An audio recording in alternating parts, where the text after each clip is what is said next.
Oke, Assalamualaikum warahmatullahi wabarakatuh. Perkenalkan nama saya Natasha Lufia Ramadan dengan NIM 123450031. Di sini saya akan menjelaskan hasil kerja kelompok kami di bagian nomor satu. Ah, baik, pertama, sebelum memulainya kita mungkin jika mungkin belum memiliki library ini di dalam laptop atau komputer masing-masing, kami menginstal eh, libra- beberapa library ini seperti readXL, ggplot, ggplot2, car, deployer, dpl, ya. Nah, setelah menginstal keempat library ini, lalu saya mulai masuk ke bagian mengupload datasetnya.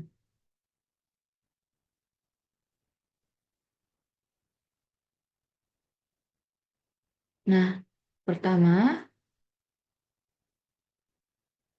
di bagian nomor satu ini, yaitu bagian mencari dataset dari file Excel. Yaitu dengan pertama dengan memastikan bahwa pustaka read Excel telah dimuat untuk menggunakan fungsi read Excel. Lalu read Excel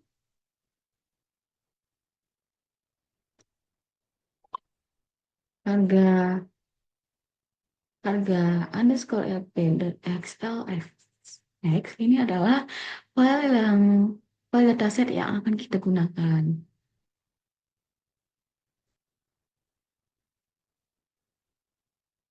Nah, ini tuh untuk membaca file Excel dengan rumus dengan nama harga LP harga underscore lp dot xlsx ke dalam R dan eh, menyimpannya dalam variabel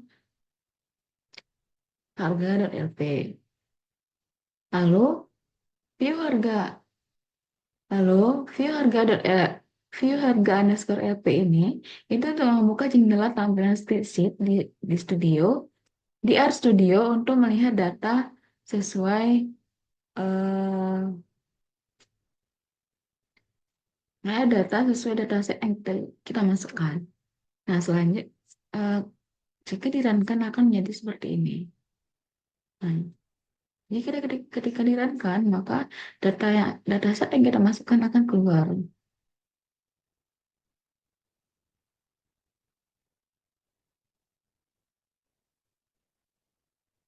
Hmm,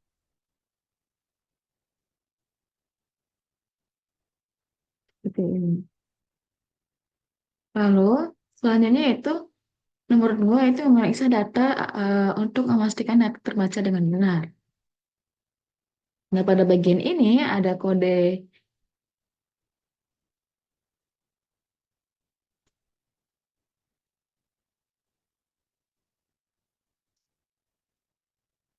print add harga underscore LP.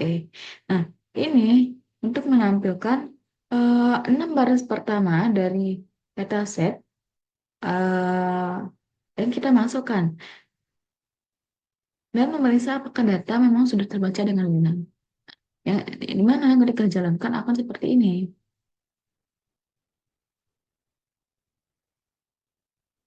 Hmm. Jadinya akan seperti ini.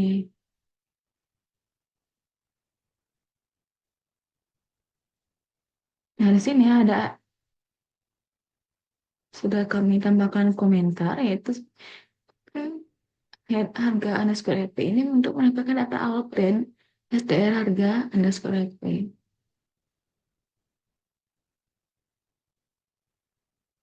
Maaf, maaf sebelumnya. Nah, nih. Ini, nah untuk print STR harga underscore LP itu untuk struktur data itu udah menampilkan struktur dari dataset yang dimasukkan. Termasuk nama kolom, tipe data di setiap kolom, dan beberapa data di contoh. Ini berguna untuk memastikan tipe data di setiap kolom sesuai yang diharapkan. Misalnya, kolom angka dibaca sebagai numerik, bukan teks.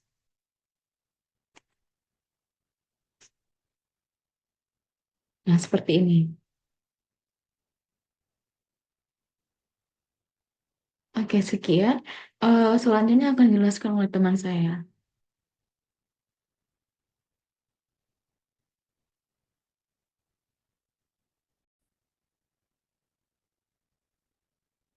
Oke, saya akan menunjukkan penjelasan teman saya. Nah, sebelumnya nama saya Muhammad Zaki Arifin dengan NIM 1350064. Nomor 3 itu ada membuat visualisasi awal dengan box plot untuk menentukan harga di setiap lokasi. Kita ada memiliki data itu harga underscore IP.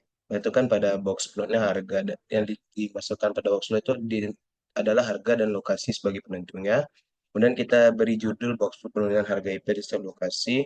X-labnya adalah harga, Y-labnya adalah lokasi. Untuk border dan kolomnya warnanya terserah menyesuaikan. Jadi ketika kita run, terlihat pada di Bali itu paling rendah dan Papua Barat yang warna merah itu paling tinggi. Untuk Jawa Timur dan Sumatera Barat kalau garis tengahnya itu sama, cuma beda di batas bawah dan batas atas dan batas bawah. Selanjutnya uji asumsi ANOVA. Yang pertama itu normalitas dan Shapiro test, itu baik. Harga harga satu harga underscore satu p dolar harga koma harga underscore satu p dolar lokasi Shapiro tes. Kemudian kita tes di sini mengeluarkan hasil untuk di setiap daerah Bali, Jawa Timur, Papua Barat, dan terakhir ada Sumatera Barat. Selanjutnya kita akan masuk ke ujian mobilitas variance dengan ujian live ini. Kalau ini sebelumnya kita harus mempunyai package car dulu. Kalau sudah diinstal, kita panggil dengan library car. Eh, di sini oke, aman. Kemudian masukkan live and test. Harga itu ada harga lokasi, datanya tadi harga underscore 1P. Ini kita jalankan, dapat hasilnya dari live and test adalah seperti yang ada di setelah kita run ini. Oke, mungkin sekian dari saya. Maaf kalau ada salah kata. Assalamualaikum warahmatullahi wabarakatuh. Perkenalkan nama saya Febriandari dengan NIM 123450042. Di sini saya akan menjelaskan bagian 5 dan bagian 6. Pertama-tama kita akan melakukan uji ANOVA yang menggunakan variabel ANOVA result yang berisi harga dan lokasi serta data yang merupakan judul dari dataset tadi yang telah kita masukkan. Kemudian akan kita hitung hasil dari ANOVA-nya menggunakan summary. Di sini kita dapatkan lokasi dan residualnya yang berupa df, sum SQ, min SQ, F value, dan PR lebih besar dari F. Di sini residual sendiri akan saya jelaskan secara singkat. Residual sendiri merupakan selisih antara nilai yang diamati atau observed value dengan nilai diprediksi atau predicted value yang menunjukkan seberapa jauh atau besar perbandingan antara data yang sebenarnya dengan nilai yang diprediksi oleh model. Yang kemudian akan kita dapatkan seperti ini. Kemudian akan dilanjutkan untuk menguji post hoc dengan 2K-HSD jika hasil ANOVA-nya signifikan. Akan saya jelaskan sedikit mengenai 2K-HSD merupakan perbandingan yang memungkinkan kita untuk melakukan perbandingan dengan mengontrol tingkat kesalahan tipe 1 atau false positif secara lebih baik. Prinsip kerja dari 2K-HSD ini sendiri merupakan membandingkan semua kemungkinan pasangan rata-rata grup dan mengidentifikasi perbedaan yang signifikan secara statistik. Uji ini akan menghitung perbedaan antara dua rata-rata dan membandingkan nilai perbedaan tersebut dengan nilai HSD atau honest significant difference yang dipengaruhi oleh ukuran sampel dan varians dalam data. Jadi, jika perbedaan rata-rata antara dua grup itu lebih besar dari nilai HSD-nya, maka perbedaan tersebut dianggap signifikan. Hasil uji dari 2K-HSD sendiri itu berupa output yang merupakan diff, lower, upper, dan p-add join. Diff sendiri merupakan perbedaan rata-rata antara dua grup yang dibandingkan. Lower dan upper merupakan interval kepercayaan sesuai soal yang kita lakukan di kasus ini. untuk perbedaan rata-rata tersebut. Dan p-adjoint merupakan p-value yang telah disesuaikan dengan multiple comparison menggunakan teknik seperti two-case method. Di sini dapat kita lihat bahwa di lokasi Jawa Timur dan Bali memiliki perbedaan yang cukup signifikan, yaitu 6,50, yang memiliki p-adjoint-nya sebesar 0,01436612. Kemudian di Provinsi Papua Barat hingga Bali memiliki perbedaan yang sangat signifikan, yaitu 13,75, yang memiliki p-adjoint sebesar 0,0000255. Dan untuk lokasi Sumatera Barat dan Bali memiliki perbedaan yang tidak terlalu signifikan, 5,50, yang memiliki p-adjoint 0,0387143. Kemudian di Provinsi Papua Barat dan Jawa Timur memiliki perbedaan yang cukup signifikan, yaitu 7,25, yaitu dengan p-adjoint-nya 0,0068505. Kemudian disusul oleh Provinsi Sumatera Barat dan Jawa Timur yang tidak memiliki perbedaan yang cukup signifikan, yaitu minus 1, yang memiliki p-adjoint 0,94011083. Dan yang terakhir untuk Provinsi Sumatera Barat dan Papua Barat juga tidak memiliki perbedaan yang signifikan, yaitu minus 8,25, yang memiliki adjoint 0,002670. Jadi bisa kita simpulkan bahwa dalam two-case method ini atau cara two-case ini dapat kita ketahui bahwa perbedaan yang signifikan terbesar terletak pada Provinsi Papua Barat dan Bali yang memiliki perbedaan sebesar 13,75 dengan p-adjoint-nya 0,000255. Sedangkan perbedaan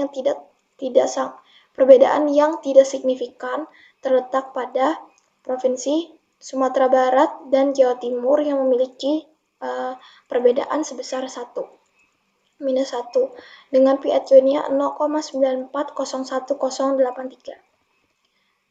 Sekian penjelasan mengenai poin 5 dan 6 dari saya. Selanjutnya akan dijelaskan oleh teman saya. Terima kasih. Sebelumnya, perkenalkan nama saya Devina Sonya Palpisajaya dengan NIM 123450007 dari kelompok 6 kelas RB. Nah, untuk di sini saya akan membahas tentang visualisasi hasil TOKI HSD. Nah, visualisasi ini tuh untuk menampilkan hasil uji TOKI HSD dengan plot agar lebih mudah dipahami. Tapi ketika saya running menghasilkan TOKI result not found. Lalu saya juga belum tahu kenapa begitu. Untuk yang nomor ini adalah analisis tambahan tentang ringkasan statistik harga per lokasi. Harga dari skor LP, grup by lokasi, summarize, mean harga, terus SD harga. Nah, itu digunakan untuk menampilkan rata-rata harga, standar deviasi, dan jumlah sampel di setiap lokasi sebagai ringkasan data. Berikut datanya.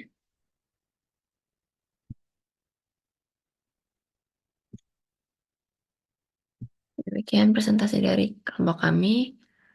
Kurang lebih mohon maaf. Kami ucapkan terima kasih.